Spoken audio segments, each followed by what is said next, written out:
마태복음 25장 40절에서 46절입니다. 마태복음 25장에는 세 가지 비유가 나오죠. 신랑이 오기를 기다리는 여자의 얘기, 그 다음에 달란트의 얘기, 그리고 오늘 양과 염소의 이야기. 이것은 예를 들어서 주님께서 비유로 하신 말씀이고, 그리고 이것은 동일한 주제를 가지고 있습니다. 오늘 읽은 양과 염소의 비유도 여전히 같은 주제를 가지고 있습니다. 31절에 보면 예수님께서 자기 자신을 인자 이렇게 말하죠. 인자라는 말은 육신을 입고 이 땅에 오셨다, 그런 뜻입니다.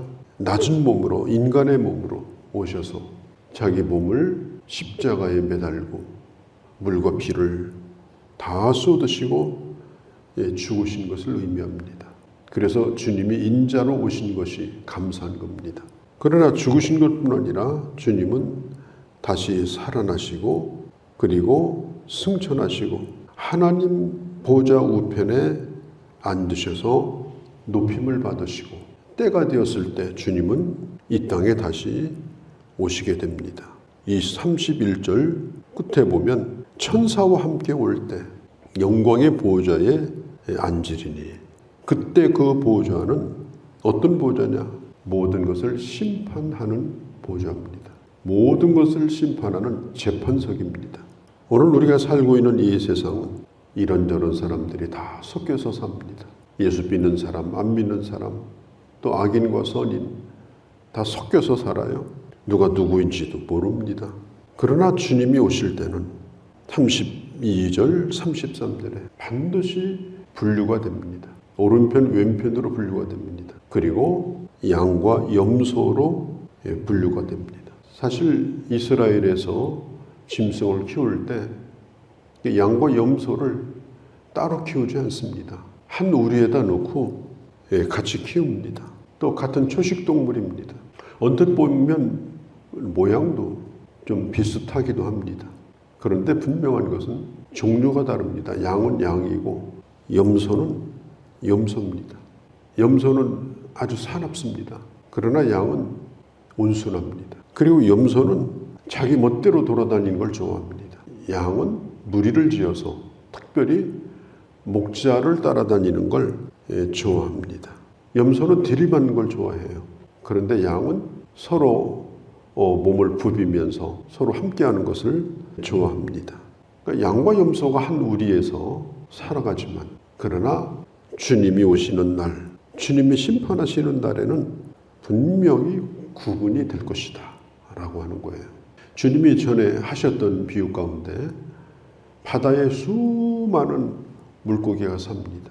어부가 바다에 있는 물고기를 건져냅니다. 다 가져가느냐? 그렇지 않습니다. 쓸모없는 것은 다 갖다 버립니다. 그리고 쓸모있는 고기만 분류해가지고 가지고 가요.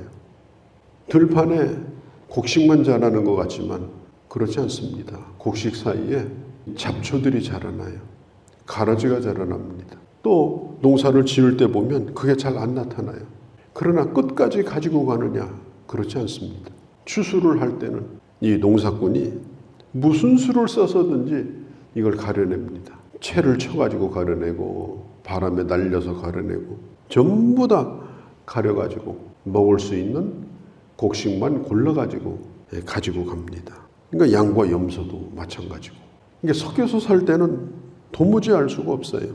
지금 우리가 살고 있는 세상이 그렇지 않습니까? 예수 믿는 사람, 안 믿는 사람, 이마에다 뭘 써붙이고 다니는 거 아니잖아요. 이렇게 똑같이 살아가기 때문에 어떤 때는 우리들 스스로가 예수 믿는 사람이 받는 혜택이 뭐냐 이렇게 얘기하지만, 중요한 것은 끝에 가서 갈라지는 게 중요한 거예요. 오른쪽 왼쪽으로 갈라지는 거예요. 이 방향이 갈라진다는 게 이게 중요한 겁니다. 한쪽은 사는 길이고 한쪽은 죽는 길이에요.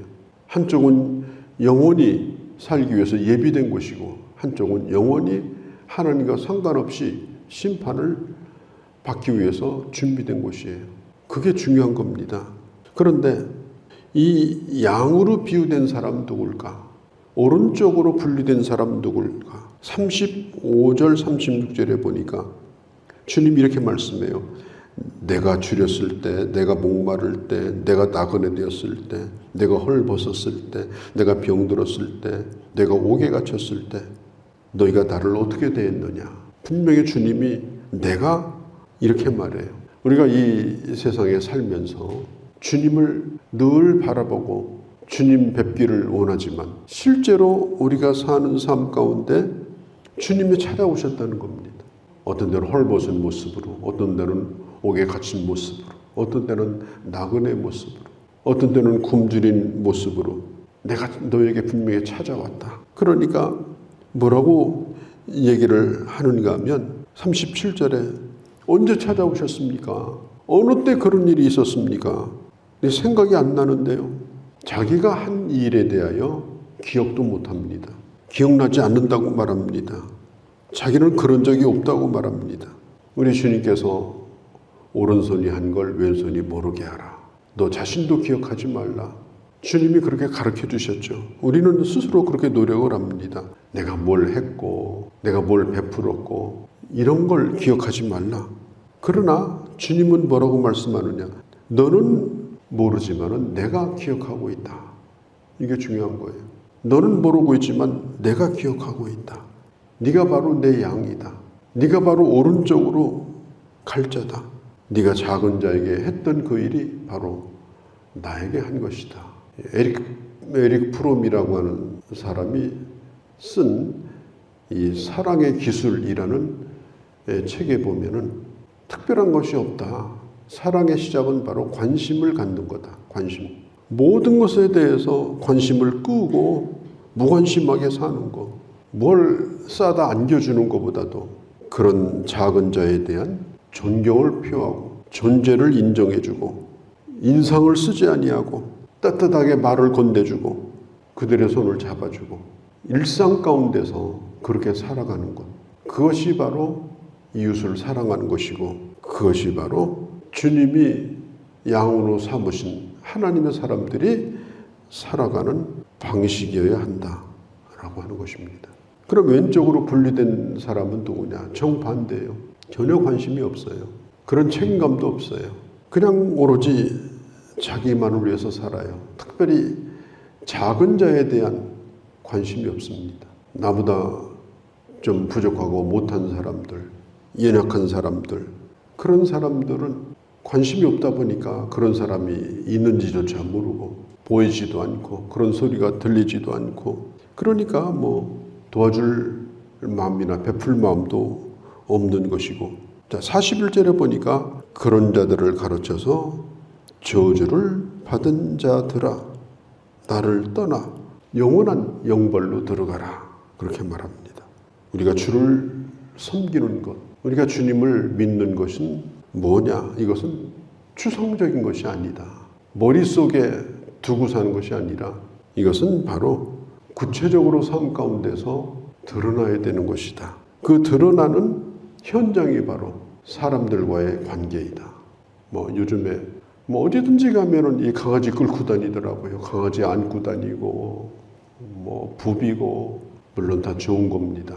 그렇지만 정말 우리가 관심을 가져야 될 것은 강아지가 아니에요. 사람입니다. 사람에 대한 관심, 사람에 대한 사랑, 주를 섬긴다라고 하는 것은 하나님이 주신 사람들에 대한 관심이에요. 예수님이 선한 사마리아인의 비유를 말씀하시면서도 하시는 게 뭡니까? 바로 도움이 필요한 사람, 약간의 도움만 줘도 살아날 수 있는 사람이 있는데 조금만 거들어줘도 살아나는데 고비를 넘길 수가 있는데 그것을 끝까지 외면하는 것, 그것은 염소의 길을 걸어가는 것이다. 오늘 성경에도 40절에 내 형제 중 지극히 작은 자, 분명히 내 형제라고 말합니다. 그들이 바로 주님의 형제, 주님과 가장 가까운 사람들이고 또 주님은 그들에게 한 일이 그래서 나에게 한 일이다. 그러면 우리가 선을 행해서 우리가 다른 사람에게 자비를 베풀어서 구원받느냐? 이 말씀은 그런 얘기가 아니에요. 믿음이라고 하는 것은 그 섬김을 통해서 나게 되어 있다. 그런 말씀인 거예요. 섬김의 행위가 없다고 하는 것은 어쩌면 그 사람에게는 믿음 자체가 존재하지 않을 수도 있다. 그러나 예수 그리스도 안에서 내가 주님의 사랑을 받았으니까. 정말 쓸모없는 사람이잖아요. 우리가 하나님과 원수된 사람이잖아요. 사랑을 받았으니까 나처럼 그런 사람들에게 선도 행하고, 그리고 특별히 복음도 전하고, 우리가 선을 행하는 것 가운데 생명을 구원하는 것만큼 귀한 게 없어요. 단순히 자선을 베푸는 것 이상의 것이 뭐냐? 바로 그에게 복음을 전해서 생명을 구원하는 일입니다. 그렇게 살아가는 삶은 결코 헛되지 않다. 작은 것이라도 빛이 난다. 작은 것이라도 보석처럼 가치가 있다. 드러나지 않은 것도 가치가 있다. 드러난 것만 귀한 것이 아니라 드러나지 않은 것도 하나님 앞에 가치가 있다. 우리 기독교 초기에 2세기 내지 3세기 때 유럽 쪽에서 엄청난 전염병이 돌았습니다. 지금 이런 전염병은 병도 아니에요. 치료 약 자체가 없는 거예요. 위생 자체가 무방비 상태입니다. 그냥 막 빗자루로 쓸듯이 사람들이 다 죽어갈 때에, 다 도시를 떠날 때에 병들어서 못 떠나는 사람밖에 없었어요. 그때 끝까지 남아있던 사람들이 바로 그리스도인들이었습니다. 그래 그들이 자기 희생을 무릅쓰고 그 도시를 지키고 병든 자들을 돌봐주고, 그러다 자기들도 피해를 입고, 그런 과정을 걸쳐서 이 기독교가 어마어마한 부흥을 가져오고 영향을 끼치게 되는 겁니다. 그러니까 이런 말씀들을 순종하려고 했던 사람들을 통해서 하나님의 나라가 겨자씨 같은 작은 씨앗에서 어마어마한 부흥이 일어나게 된 것입니다. 이 저주받은 사람들이 막 호소를 해요. 뭐라고 호소하는가 하면 44절에 우리가 언제 주님한테 그렇게 한 적이 있느냐, 우리가 주님 대놓고 뭐 욕한 적이 있냐, 막 이렇게 호소를 하고 하소연을 합니다. 그때 주님은 뭐라고 그래요? 너희는 염소다, 염소. 너는 양이 아니다. 네가 착한 일을 했다면 너는 염소로서 착한 일을 했을진 모르지만, 그러나 그것은 주님에게 기억되는 것이 아니다. 오늘 여기서 말하는 것은 바로 하나님의 사람으로서 하나님의 뜻을 행하는 것을 의미하는 겁니다.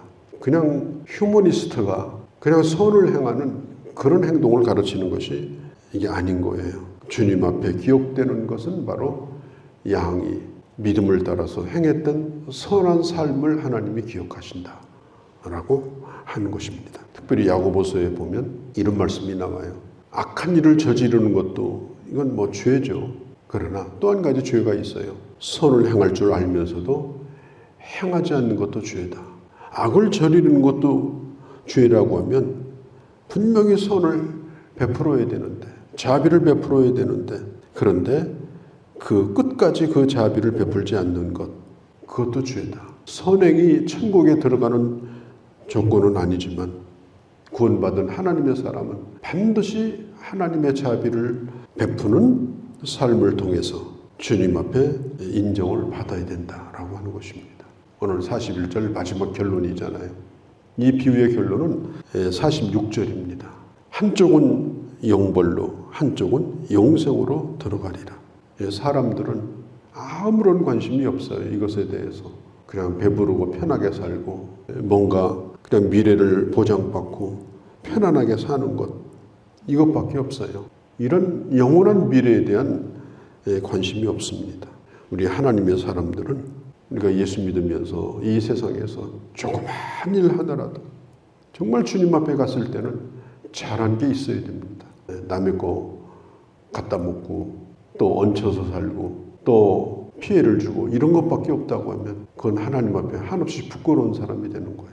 주님 앞에 갔을 때는 숨겨진 나쁜 것이 아니라 숨겨진 아름다운 일들이 무수하게 별처럼 캄캄한 어둠 속에서 빛이 날 때 바로 그 사람이 하나님 앞에 상을 받는 자가 되어지는 것입니다.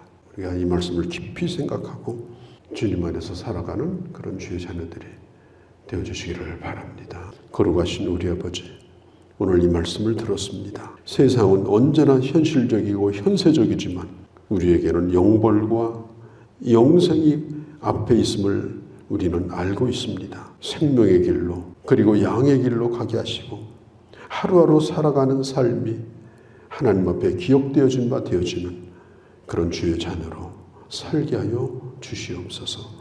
예수님의 이름으로 기도하옵나이다. 아멘.